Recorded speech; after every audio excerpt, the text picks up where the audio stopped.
ranking every franchise in the MCU from worst to best. Now, to be included in this list, you simply need to have at least 3 movies in your series, so anything that's a trilogy or more will be included. Coming in last place is the Thor franchise, containing 4 movies, obviously, from Thor to Thor Love and Thunder, which is kind of a shame because I do think Chris Hemsworth is incredible as his character, and I'd have him ranked as one of my all-time favorite MCU characters. The only thing is the movie quality is just very inconsistent. Like, I think the first Thor is an enjoyable film, but Thor the Dark World is just a complete train wreck. Then you get Thor Ragnarok, it revived the character, the vibes were there, the humor was hitting, the action was there. Taika Waititi was like the perfect guy for this. But then no, Thor Love and Thunder comes along and kind of just ruins all the goodwill. I don't hate Love and Thunder as much as everybody else, but it's definitely not a good or really great movie in any way, shape, or form. There's good elements in it, there's just way too much other stuff and humor that overshadows a lot of it, and the humor isn't funny. My average rating for these 4 films is actually a staggering 5.6 out of 10, which is kind of surprising, but I guess it makes sense since the only one I have decently highly rated is Thor Ragnarok at an 8 out of 10. 6 is the Ant-Man trilogy, obviously consisting of only the 3 Ant-Man films, and this is really disappointing to be this low, but hey, something's got to be lower on the list. I do really enjoy the first 2 Ant-Man films. I think they're a lot of fun. Paul Rudd is great as these characters, and I love how small stakes they are. But no, then we come along into another post-Endgame disaster that completely ruins the goodwill that this franchise had been building up with the first 2 films of just being a really fun superhero trilogy, throws that all away.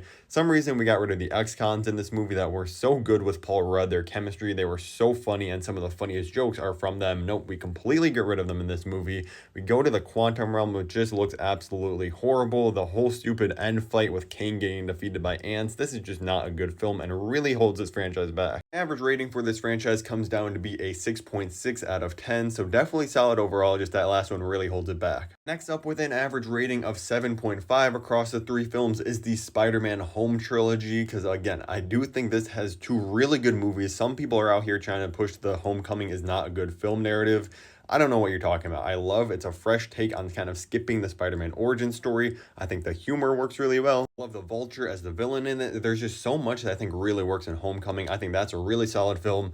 Far From Home is the only thing kind of holding this back. I have it at like a 6 out of 10 on its own. It's not terrible in any way, shape, or form. It's just kind of dull and not really what I want from a Spider-Man film with all the just drone and technology stuff. And then we have Spider-Man No Way Home rounding it out, that I do realize it's far from a perfect movie, and especially when you don't watch it in theaters, it never is going to hit the same as that first time you watched it, seeing Toby and Andrew.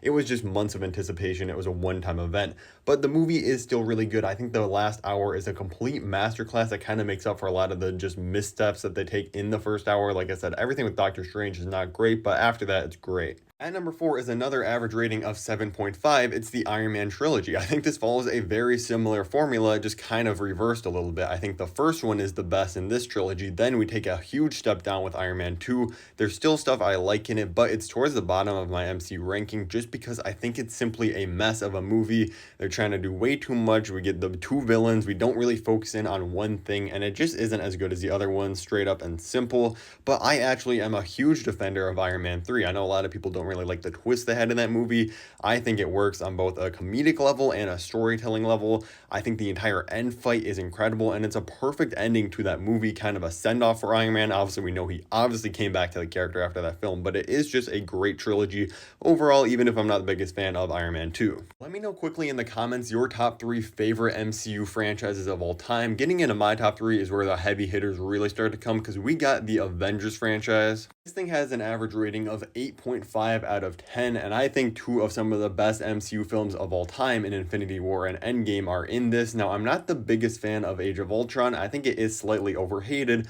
but it's definitely nowhere near a masterpiece like those other 2 Avengers movies are. And while I did absolutely adore the first Avengers film at one point in time, I have it now at like an 8 out of 10 or something. It's still a really good team-up film, a lot of really good humor in it. Definitely not as close to Infinity War's Endgame. Those 2 are really carrying this high rating. But I mean, come on, it's the Avengers. It's gonna have a high overall rating. These are classic movies, some of the best superhero team-up movies we'll probably ever see, honestly, even though we're going to get a ton more in the future. This will forever be kind of the staple of team-ups. But with all that being said about how great of a team-up the Avengers movies are, I actually have the Guardians of the Galaxy team, their franchise, higher than the Avengers, because I used to be really down on Guardians of the Galaxy Volume 2. It literally used to be in my bottom 10 MCU films. I rewatched it last year before Guardians of the Galaxy Volume 3, and I liked it a lot more. Rewatched rewatched it again this year and I was like, wait, what have I been thinking this entire time? This movie is just as good as the first and honestly close to the third Guardians. Crazy thing is I actually have this rated at an 8.52, but I give this the nod slightly because the only thing really bringing this down is the Guardians of the Galaxy Holiday Special. I still think it's a perfectly good holiday special and it's a ton of fun, but it's like a 7 out of 10, kind of dragging this down a little bit.